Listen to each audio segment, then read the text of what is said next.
से निकल रही है। कल हम हिमाचल में होंगे। यात्रा का लक्ष्य हिंदुस्तान में जो नफ़रत फैलाई जा रही है, हिंसा फैलाई जा रही है, उसके खिलाफ खड़ा होना। जो बेरोज़गारी बढ़ती जा रही है, जो महंगाई बढ़ती जा रही है और जो इनकम इनइक्वालिटी बढ़ती जा रही है, उसके खिलाफ हमने ये यात्रा शुरू की और बहुत सफल यात्रा रही है। 2 आंकड़े मुझे आज मिले हैं, मैं आपको बताना चाहता हूँ इनकम इनइक्वालिटी के बारे में। हिंदुस्तान के 21 सबसे अमीर लोगों के पास उतना ही धन है जितना 70 करोड़ हिंदुस्तानियों के पास है, पहला आंकड़ा। और दूसरा आंकड़ा, हिंदुस्तान के सबसे अमीर 1% के पास उतना ही पैसा है, नहीं, हिंदुस्तान के सबसे अमीर 1% के पास हिंदुस्तान का 40% धन है। तो ये हिंदुस्तान की जो इनइक्वालिटी है उसके आंकड़े हैं और इन चीज़ों के खिलाफ हमने ये यात्रा शुरू की है। अब आप सवाल पूछिए। राहुल जी के जो आंकड़े बोले हैं अभी, वो स्लाइड पर दिखाया गया है। अमीर और गरीबी के बीच में जो विषमताएं हैं जो पिछले 8 साल में बढ़े हैं, उसका एक दृश्य और जो आंकड़े हैं अभी अभी इन्होंने बताया वो आपके सामने है। पहला सवाल अजीत से बलविंदर, माइक दीजिएगा।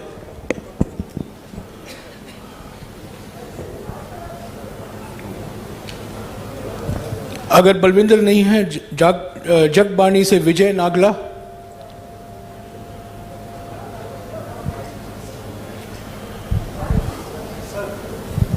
सर 1 मिनट यार, I am going in order, please relax. Sir, जो आपका प्रयास है लोगों को जोड़ने का, वो एक प्रशंसनीय कदम है। और मैं चाहता हूं कि जो ईवीएम पर जो लोगों में धारणा है कि ईवीएम के कारण कांग्रेस पुनः सत्ता में नहीं आ सकती, क्या आप ईवीएम पर भी कोई फैसला लेना लोगे, ऐसा कि जिससे लोगों के जो धारणा बनी हुई है कि ईवीएम, जब तक ईवीएम रहेगी कांग्रेस कभी सत्ता में वापस नहीं आ सकती? ईवीएम की बात विपक्ष ने हमने 2-3 बार करी है और वो चर्चा चल रही है, मगर ईवीएम सिर्फ एक एलिमेंट है। जैसे मैंने पहले भी कहा है, आज हिंदुस्तान के सारे इंस्टीट्यूशंस आरएसएस और बीजेपी ने कंट्रोल कर दिए हैं और हिंदुस्तान के सब इंस्टीट्यूशंस पर उनका दबाव है। प्रेस पे दबाव है, ब्यूरोक्रेसी पे दबाव है, इलेक्शन कमीशन पे दबाव है, जुडिशरी पे प्रेशर डालते हैं। तो सारे के सारे इंस्टीट्यूशंस पर उन्होंने कब्जा कर रखा है। तो ये लड़ाई अब जो पहले राजनीतिक लड़ाई होती थी वैसी लड़ाई नहीं है। एक पॉलिटिकल पार्टी दूसरी पॉलिटिकल पार्टी के बीच में लड़ाई नहीं है। अब ये हिंदुस्तान के इंस्टीट्यूशंस जो इन्होंने कैप्चर करे हैं उनके बीच और ऑपोजिशन के बीच में लड़ाई है। उसमें एक फैक्टर ईवीएम है, मगर बहुत सारे दूसरे फैक्टर भी हैं। हिंदुस्तान में जो नॉर्मल डेमोक्रेटिक प्रोसेसेस होती हैं आज वो नहीं है। जो विपक्ष के लोगों पर आक्रमण हो रहा है, सीबीआई, ईडी, पेगासस, ये नॉर्मल डेमोक्रेटिक फंक्शनिंग नहीं है। भास्कर से गिरिजेश मिश्रा।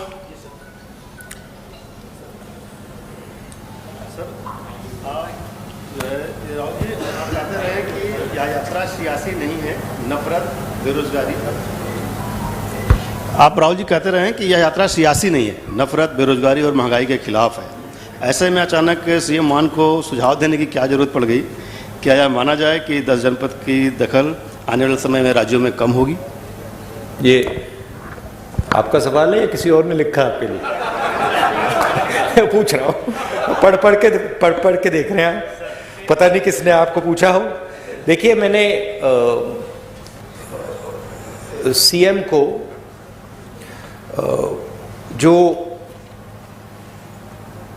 पंजाबी कल्चर है, जिसको मैं अच्छी तरह समझता हूँ, जो पंजाबी हिस्ट्री है, उसके बारे में मैंने उनको प्यार से बताया है। पंजाब को पंजाब से ही चलाया जा सकता है, ये हिस्टोरिकल फैक्ट है, ये कोई नई बात नहीं है। और अगर पंजाब को दिल्ली से चलाया जाएगा तो पंजाब के लोग उसको एक्सेप्ट नहीं करेंगे और रिएक्ट करेंगे। ये राजनीतिक बात नहीं है, ये फैक्ट है। अमर उजाला से सुरेंद्र ये जो पाल। पंजाबी प्राइड है,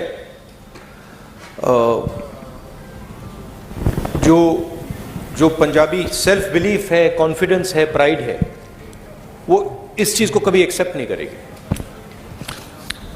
और इसको हमने जनरली कांग्रेस पार्टी में हमने इसको रिस्पेक्ट किया है। अमर उजाला से सुरेंद्र पाल। राहुल जी, मेरा आपसे सवाल है कि कुछ दिन पहले केंद्रीय गृह मंत्री अमित शाह जी ने कहा है कि हम 1 जनवरी 2024 में राम मंदिर जो है भक्तों के लिए खोल देंगे।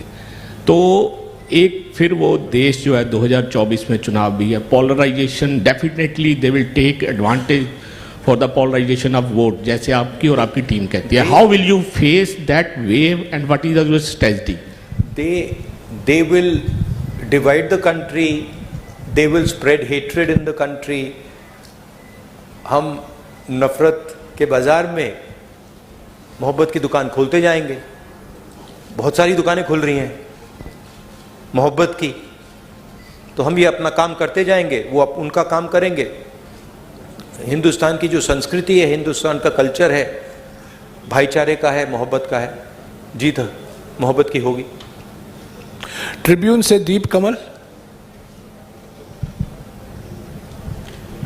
राहुल जी, माय क्वेश्चन, हाँ जी, in 2022 many BJP many leaders from Congress have gone to BJP, and do you think there's a leadership crisis left in the party, and what role do you think Mr. Sidhu will have once he's out of his judicial custody? I think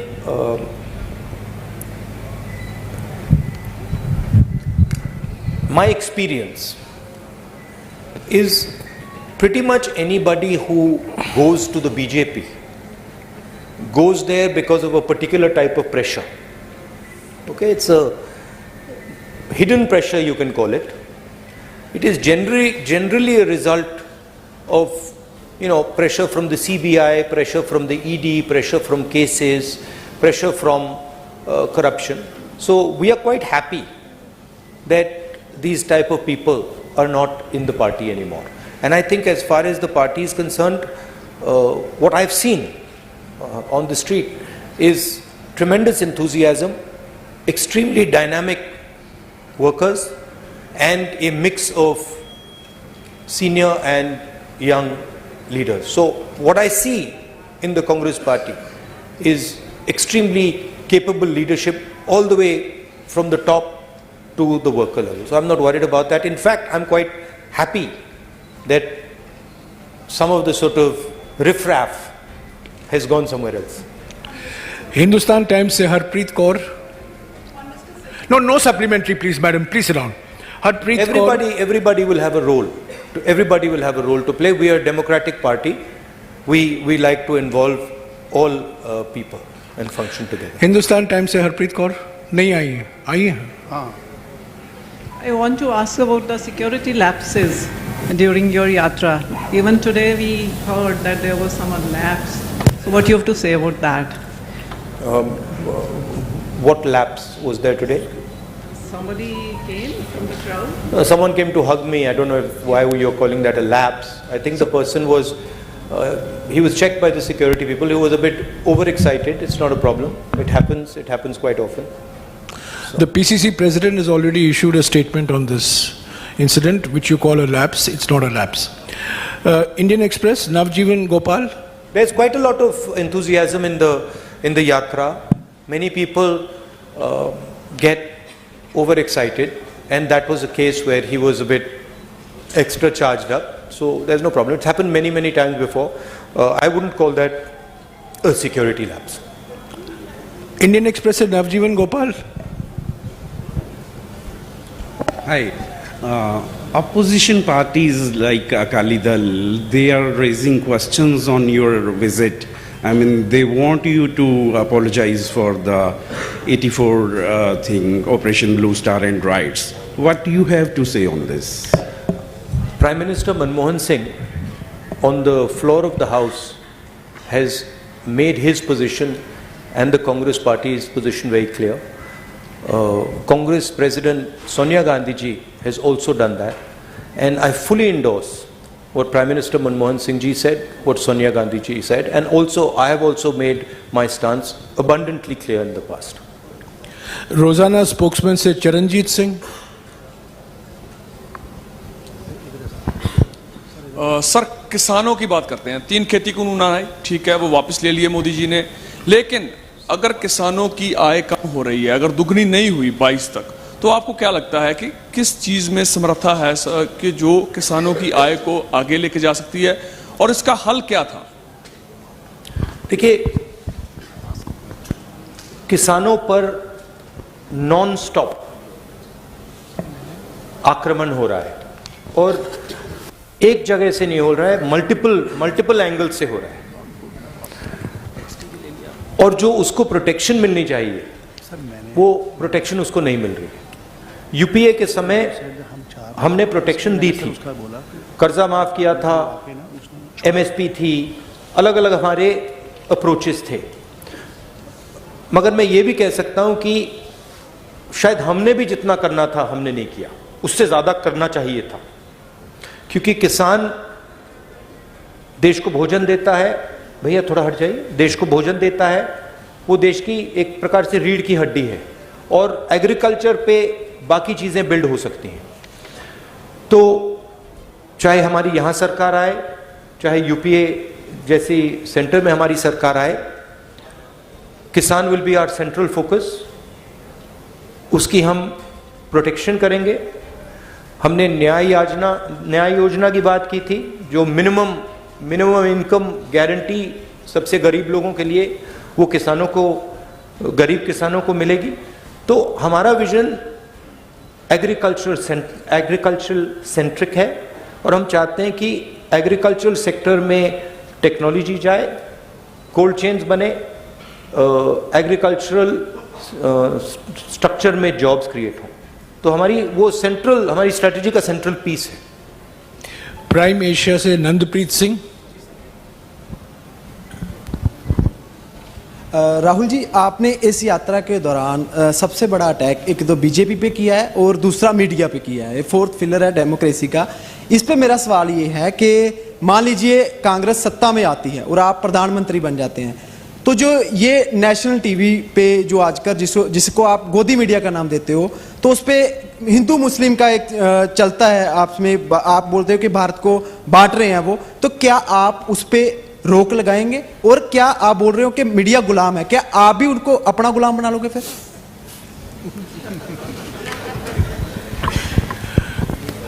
वो गुलाम नहीं मानेंगे, आजाद मानेंगे। नहीं, देखिए, नहीं, मैंने गोदी media तो कभी नहीं कहा है, वो मेरा फ्रेज नहीं है। मैं ये जरूर कहता हूं कि मीडिया को कंट्रोल किया जाता है, मीडिया पे प्रेशर डाला जाता है।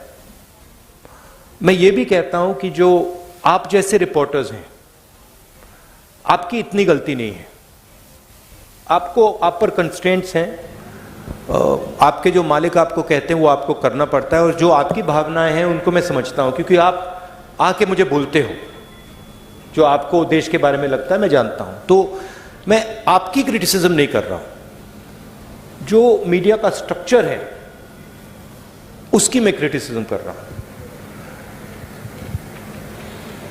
कांग्रेस पार्टी की फिलॉसफी इंडिपेंडेंट मीडिया की फिलॉसफी है। कांग्रेस पार्टी की फिलॉसफी इंडिपेंडेंट इंस्टीट्यूशंस की फिलॉसफी है।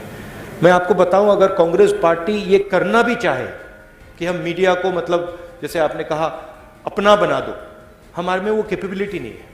हम उसको इंप्लीमेंट ही नहीं कर सकते, क्योंकि हमारा स्ट्रक्चर उतना सेंट्रलाइज नहीं है बीजेपी जितना। तो हम इंडिपेंडेंट मीडिया चाहते हैं, फेयर मीडिया चाहते हैं, और जो मीडिया में नफरत फैलाई जाती है और वो फैलाई जाती है, और जो मीडिया डिस्ट्रैक्शन का रोल प्ले कर रहा है, जैसे मैंने अपने भाषण में कहा था, जब कोई जेब कतरा आता है तो अकेला नहीं आता, 2-3 लोग आते हैं, एक ध्यान को उधर ले जाता है और फिर जेब काटी जाती है। तो इनएडवर्टेंटली वो आप रोल प्ले कर रहे हो, आप लोग नहीं, बट आपका जो स्ट्रक्चर है, आप लोग डिस्ट्रैक्ट करते हो। आप लोग कहते हो देखो हिंदू मुस्लिम, ऐश्वर्या राय, शाहरुख खान, बॉलीवुड, तेंदुलकर, उधर देखो, और इधर मतलब किसान की लूट हो रही है, छोटे व्यापारी मारे जा रहे हैं, इनइक्वालिटी बढ़ती जा रही है। तो आपका रोल डिस्ट्रैक्शन का रोल है, आपका रोल वॉचडॉग का रोल होना चाहिए। जैसे हमने ये जो आंकड़े लगाए हैं, इसके बारे में आपने कोई सवाल ही नहीं पूछा। एक्चुअली ये सबसे जरूरी सवाल है, ऐश्वर्या राय से, शाहरुख खान से, ये जरूरी सवाल है, मगर आप लोग ये पूछते नहीं हो। आपकी गलती नहीं है, शायद आप पूछते, अगर आपको छूट दी जाती है आप पूछते, but your role is that वो watch dog. And what are the type of issues you should be raising? Farmers issues, employment issues. अखबार में एम्प्लॉयमेंट की बात तो पढ़ने को नहीं मिलती, स्मॉल स्केल इंडस्ट्रीज की बात तो सुनाई नहीं देती। लुधियाना में जो मतलब पूरा इंडस्ट्री खत्म हो गई, उसके बारे में सुनाई नहीं देता। तो that is the type of media we would like, a media that puts pressure on the government on key issues. You are for a Congress government, you are feedback channel. We want you to give us pressure on important things, on things like income inequality, on things like hatred, on things like anger, on things like farmers, on things like unemployed youngsters. That's your role, and that's the role we would like you to play. Not किसी ने मुझे बहुत मजेदार कहानी बताई, मैं पता नहीं बोलना चाहिए, नहीं छोड़ो। एबीपी सांझा से अनुजा शर्मा।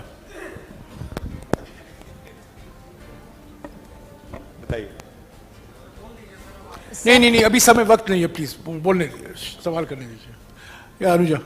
सर, भारत जोड़ो के लिए आप चल रहे हैं, भारत जोड़ो यात्रा कर रहे हैं, क्या कांग्रेस परिवार को जोड़ने के लिए भी आप आगे हाथ बढ़ाएंगे? वरुण गांधी आपके भाई हैं, क्या उनसे भी मिलकर चलने की बात की जाएगी? आप पहल करेंगे उनसे मिलने की? क्योंकि पानीपत में आपने एक स्टोरी सुनाई थी कि 2 भाई जो बहुत देर से बात नहीं कर रहे थे वो भी मिल गए। आप वरुण गांधी से मिलेंगे? देखिए, वो बीजेपी में हैं, शायद अगर वो यहाँ चलेंगे उनको प्रॉब्लम हो जाएगी, मगर मेरी विचारधारा उनकी विचारधारा से नहीं मिलती। मेरी विचारधारा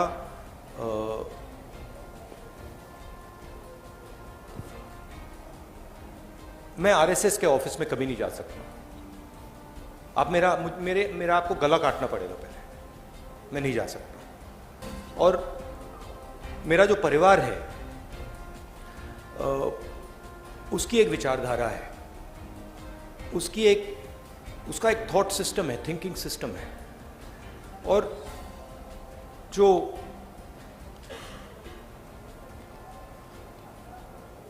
वरुण है उन्होंने एक समय, शायद आज भी, उस विचारधारा को अपनाया और उस विचारधारा को अपना बनाया। तो मैं उस बात को एक्सेप्ट नहीं कर सकता। मैं जरूर प्यार से मिल सकता हूं, गले लग सकता हूं, मगर उस विचारधारा को मैं एक्सेप्ट नहीं कर सकता, कर नहीं सकता, इम्पॉसिबल है। वो अलग रिश्ते होते हैं, बट मेरा पॉइंट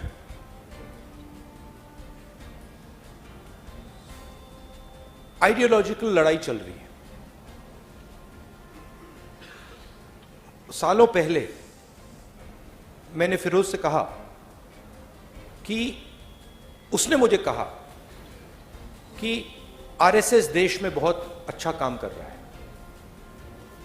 और मैंने कहा कि देखिए, आप अपने परिवार की हिस्ट्री जो है उसको आप थोड़ा पढ़िए और उसको आप समझिए, क्योंकि जो आपने मुझे बोला है, अगर आपने अपने परिवार की विचारधारा समझी तो आप ये कभी नहीं बोल सकते मुझे। पंजाब तक से अर्शदीप, बट कोई नफरत या ऐसी कोई बात नहीं है। जनेंद्र प्लीज, पंजाब तक से अर्शदीप।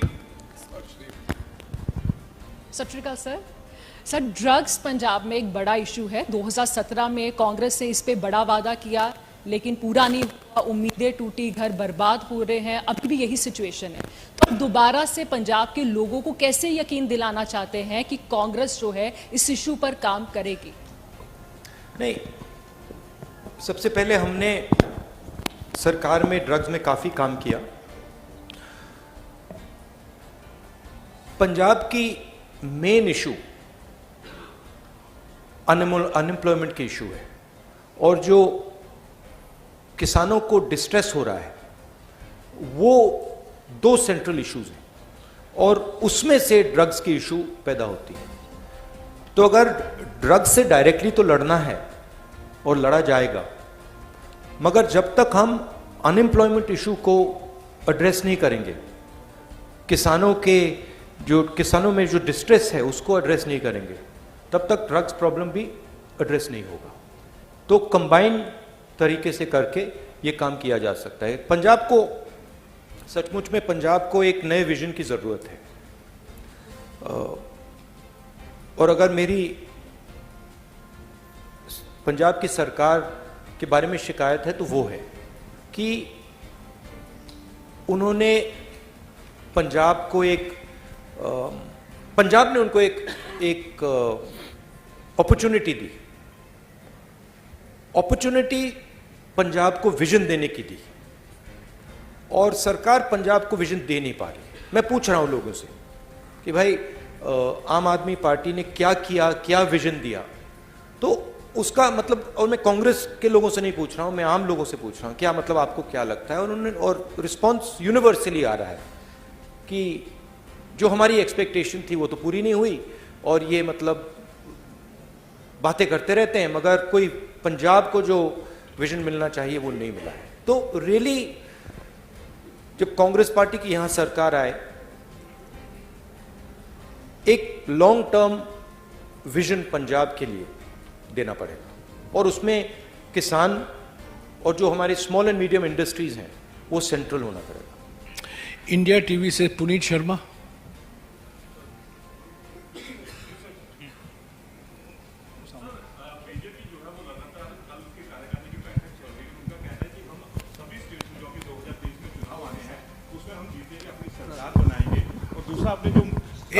एक सवाल ऑल पार्टी मीटिंग जो आपने बुलाई है, क्या उसमें सभी लोग आ रहे हैं या फिर यूपी की तरह उसमें भी कुछ लोग शामिल नहीं होंगे? नहीं, देखिए, बीजेपी ये तो नहीं कहेगी कि हम सब चुनाव हारेंगे। उनको तो यही कहना है कि हम सब चुनाव जीतेंगे, उनकी तो और कोई चॉइस नहीं है। बट जो देश में माहौल तैयार हो रहा है, जो खास तौर से जो इकोनॉमिक डिस्ट्रेस है, जो अनएम्प्लॉयमेंट है, जो प्राइस राइज है, उससे बीजेपी को जबरदस्त चोट लगेगी। That is abundantly clear. और मैं मतलब निकला हूं, सड़क पे चलकर निकला हूं, मध्य प्रदेश से मैं निकला हूं, बाकी स्टेट से, कर्नाटक से, ये तो क्लियर है कि बीजेपी के खिलाफ काफी गुस्सा है। सनमार्ग से कनिका।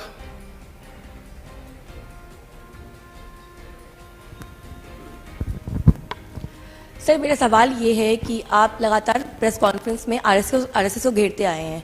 आरएसएस द्वारा अभी मोहन भागवत ने एक बयान दिया 2014 के चुनाव से पहले, उन्होंने कहा कि भगवा ही हमारी पहचान है। तो इस बयान को आप किस तरह से देखते हैं?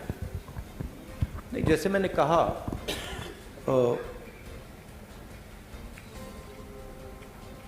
हिंदू धर्म में किसी भी धर्म में नफरत फैलाना, किसी भी धर्म ने ये नहीं कहा है कि भाई नफरत फैलानी है। और हिंदू धर्म पीस लविंग धर्म है, मोहब्बत का धर्म है, जोड़ने का धर्म है। तो वो जो भी रंग अपनाना चाहते हैं अपना सकते हैं, बट जो हिंदू धर्म में लिखा है वो नहीं करते हैं, वो कुछ और करते हैं। क्योंकि हिंदू धर्म में ये नहीं लिखा है कि लोगों को धमकाना चाहिए, डराना चाहिए, मारना चाहिए। हिंदू धर्म में ये नहीं लिखा। तो जो भी रंग अपनाना चाहते हैं अपना सकते हैं, बट जो हिंदू धर्म में लिखा है, और मैंने पढ़ा है, काफ़ी पढ़ा है, अब वो ये नहीं करते हैं, वो कुछ और कर रहे हैं। न्यूज़ 11 भारत से अमर सिंह।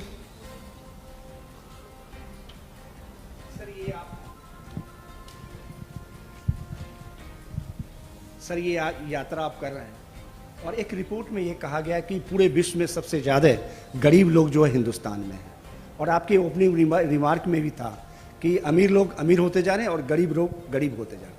क्या आप या आपकी सरकार आएगी तो इस पर कुछ करेंगे आप लोग, या फिर कोई ऐसा होगा कि जो पैरेलल हो जाए? नहीं, हमारी जब सरकार थी हमने रिकॉर्ड लोगों को, इस देश में रिकॉर्ड लोगों को गरीबी से निकाला था। Record what is the exact number Jairam, how many crore? 20 crore 20 crore लोगों को हमने गरीबी से निकाला था, यूपीए की सरकार। उन लोगों को नरेंद्र मोदी जी ने वापस गरीबी में डाल दिया है। तो हमारी पॉलिसीज हिंदुस्तान को इकोनॉमिकली आगे बढ़ाने की होती हैं, मगर हमारी पॉलिसीज गरीब लोगों की रक्षा करने की भी होती हैं। चाहे वो मनरेगा हो, चाहे वो भोजन का अधिकार हो, चाहे वो ज़मीनी अधिकरण बिल हो, न्यामगिरी ट्राइबल राइट्स हो, तो हम प्रोटेक्ट करके लोगों को, देश को आगे ले जाते हैं। और मुझे लगता है कि हिंदुस्तान के सामने सेंट्रल प्रॉब्लम अनएम्प्लॉयमेंट का प्रॉब्लम है। जो स्मॉल और मीडियम इंडस्ट्रीज पर आक्रमण हो रहा है, जो किसानों पर आक्रमण हो रहा है, इसके कारण बेरोजगारी बढ़ रही है। तो हमें एक किसानों के लिए, स्मॉल और मीडियम बिजनेसेस के लिए की रक्षा करनी पड़ेगी और उनको बढ़ावा देकर ये जो बेरोजगारी है इसको मिटाना पड़ेगा। पंजाब टुडे से राजेंद्र सिंह।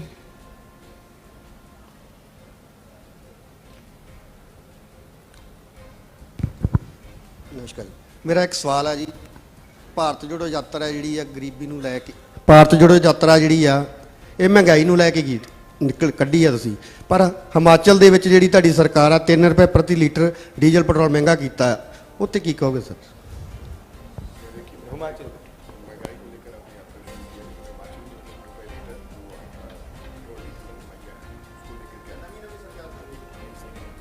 तो देखिए,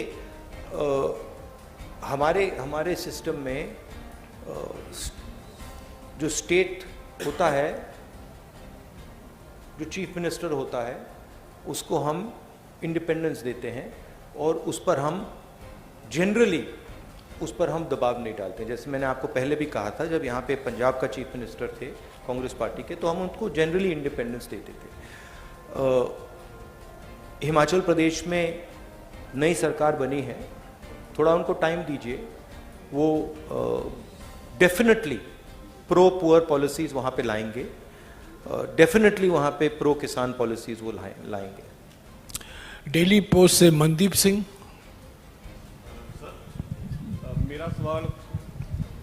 ਮੇਰਾ ਸਵਾਲ ਪੰਜਾਬ ਦੀ ਲੀਡਰਸ਼ਿਪ ਦੇ ਨਾਲ ਹੈ। 2022 ਦੀਆਂ ਵਿਧਾਨ ਸਭਾ ਚੋਣਾਂ ਦੇ ਵਿੱਚ ਤੁਸੀਂ ਚਰਨਜੀਤ ਚੰਨੀ ਹੋਣਾ ਨੂੰ ਮੁੱਖ ਮੰਤਰੀ ਐਲਾਨਤਾ ਸੀ, ਤਾਂ ਇੱਕ ਟਾਈਮ ਤੇ ਲੱਗਿਆ ਵੀ ਸੀਗਾ ਕਿ ਇਹ ਸਰਕਾਰ ਰਿਪੀਟ ਹੋ ਸਕਦੀ ਹੈ, ਪਰ ਜਦੋਂ ਵੀ ਚਰਨਜੀਤ ਚੰਨੀ ਕੋਈ ਫੈਸਲਾ ਲੈਂਦੇ ਸੀਗੇ ਤਾਂ ਨਵਜੋਤ ਸਿੰਘ ਸਿੱਧੂ ਸ਼ਾਮ ਨੂੰ ਉਸੇ ਫੈਸਲੇ ਦੇ ਖਿਲਾਫ ਇੱਕ ਪ੍ਰੈਸ ਕਾਨਫਰੰਸ ਕਰਦੇ ਸੀਗੇ। ਚਰਨਜੀਤ ਚੰਨੀ ਵਰਸਸ ਨਵਜੋਤ ਸਿੰਘ ਸਿੱਧੂ ਉਦੋਂ ਦੇਖਣ ਨੂੰ ਮਿਲਿਆ। ਤੁਹਾਨੂੰ ਲੱਗਦਾ ਕਿ ਉਹ ਫੈਕਟਰ ਜਿਹੜਾ ਆ ਤੁਹਾਡੀ ਪੰਜਾਬ ਦੇ ਵਿੱਚ ਸਰਕਾਰ ਨਹੀਂ ਬਣਾ ਸਕਿਆ, ਤਾਂ ਕੀ ਹੁਣ ਨਵਜੋਤ ਸਿੰਘ ਸਿੱਧੂ ਵਰਸਸ ਬਾਕੀ ਲੀਡਰਸ਼ਿਪ ਨਾ ਹੋਵੇ, ਉਹਦੇ ਲਈ ਕੀ ਕੁਝ ਕੀਤਾ ਜਾ ਰਿਹਾ? नहीं, देखिए, पिछले चुनाव में काफ़ी एंटी इनकम्बेंसी थी। ज़रूर लीडरशिप के बीच में इश्यूज होती थी, बट ये आसानी से मैनेजेबल इश्यूज हैं और आइंदा ये आने वाले समय में ये इश्यूज नहीं होंगी। कोई ऐसी प्रॉब्लम नहीं है, सब एक साथ मिलकर चल रहे हैं। नहीं, वो लीडरशिप में कमी जब आती है जब जनता में थोड़ा प्रेशर बनता है, और इस बात को एक्सेप्ट करना पड़ेगा कि जो पिछली कांग्रेस सरकार थी उसके खिलाफ एंटी इनकम्बेंसी थी, वो सच्चाई है, और उसका नतीजा मतलब आम आदमी पार्टी चुनाव जीती। बट अब मुझे लग रहा है कि वो जो एंटी इनकम्बेंसी जो फीलिंग कांग्रेस पार्टी के खिलाफ थी वो अब गायब हो गई। तो अब कांग्रेस पार्टी को बिल्ड करना है, और मुझे लगता है कि आसानी से यहाँ पे हम अगली गवर्नमेंट फॉर्म करेंगे। टाइम्स ऑफ इंडिया से IP Singh.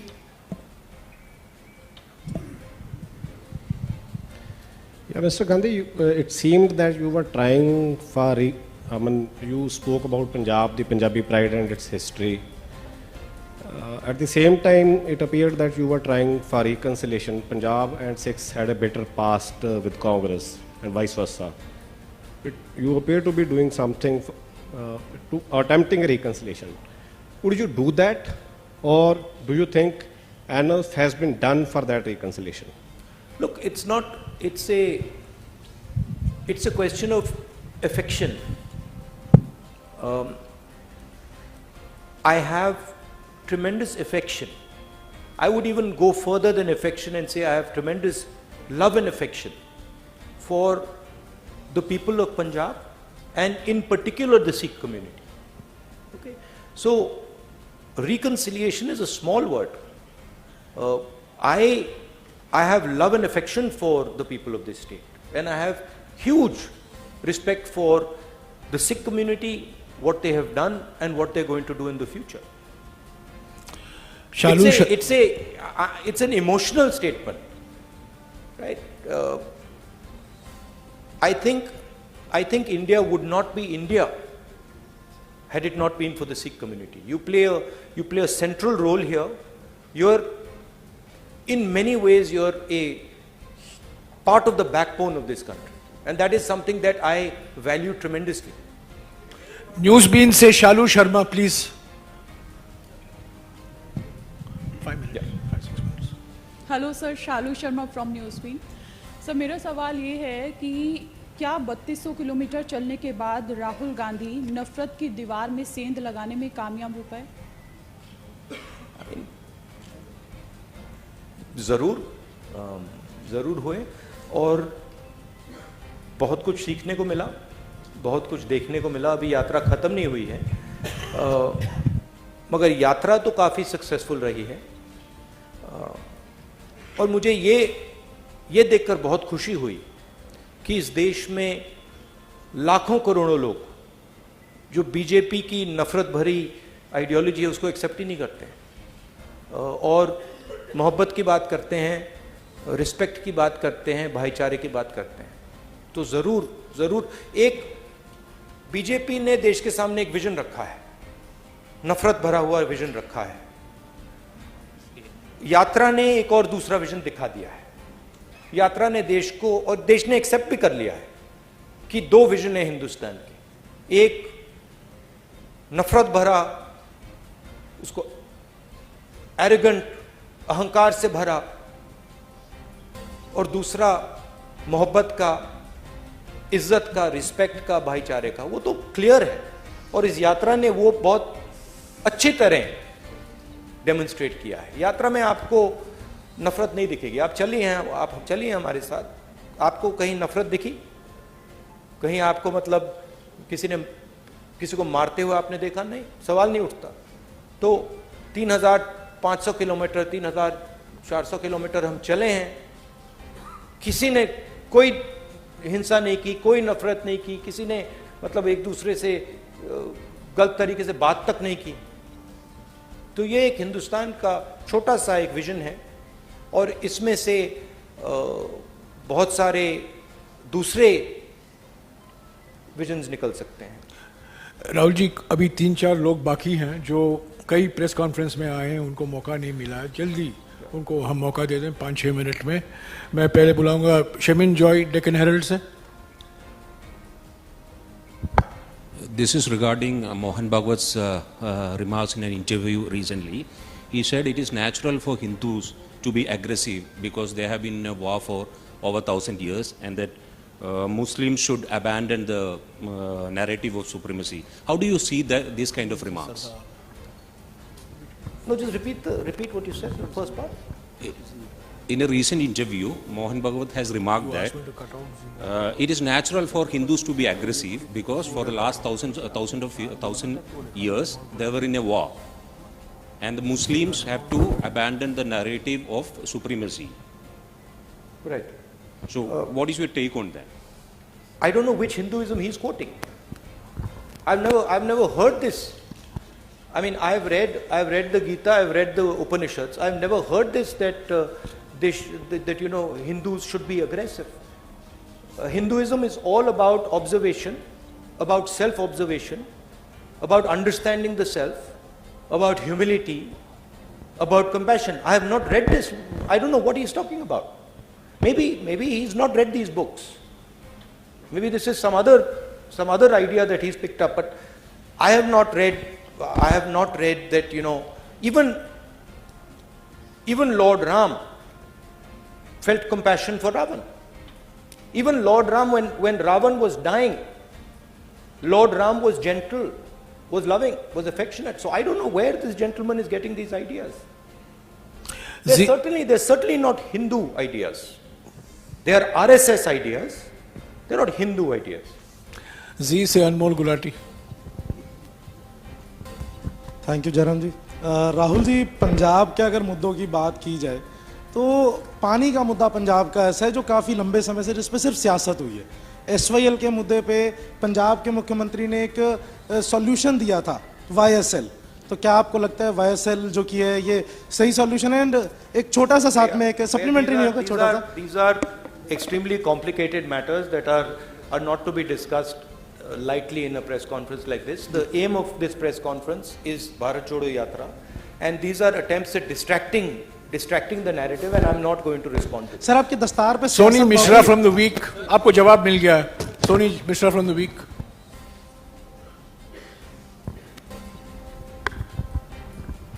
Hi.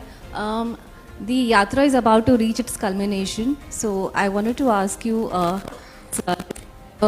changed you and your party? I don't know. The yatra is about to arrive at its culmination. At one level, yes, that it's going to arrive in Srinagar. But for me, the yatra is a way of thinking. It's a way of acting. So for me personally, it will carry on.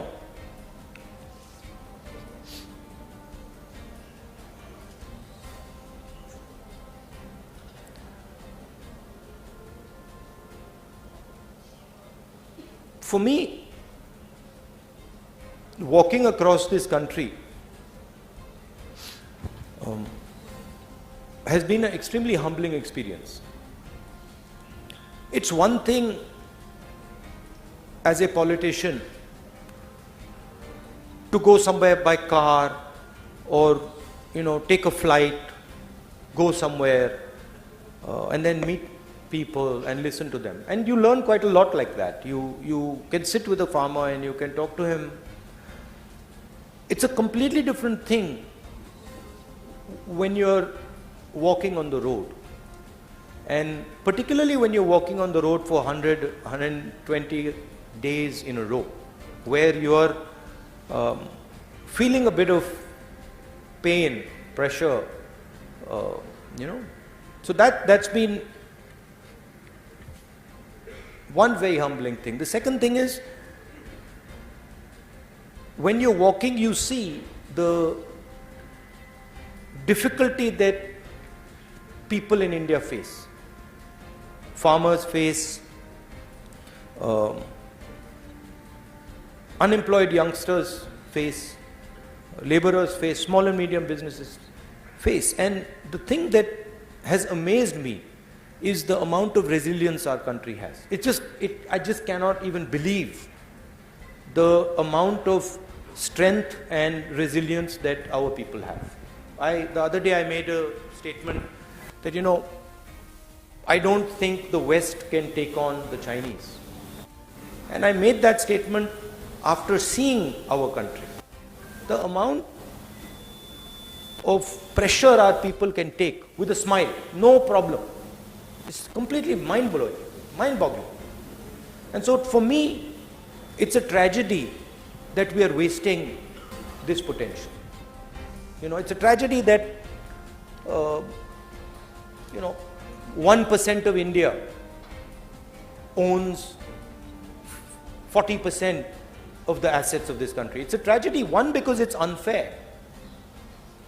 But two, because you're stifling the growth of this country. I met so many small and medium business owners. And I ask them a question always. I'm like, listen, tell me something. Do you think you can become a 1,000 crore business or a 2,000 crore business or a 10,000 crore business? All of them say, no, it's impossible. We can't do it. Why not? We don't have the connections to do it. We simply cannot enter the political space. Doors are closed for us. We can't do it. There's an acceptance. But you can't build India like that. You can't, 20 people are not going to be able to build India. You need 10,000, 20,000, 30,000 solid business people to build this country. So we are heading into an accident, it's pretty clear. We are heading into an accident on the employment front. We are heading into an accident with the Chinese. We are heading into an accident on multiple fronts. And that to me is visible when I'm walking.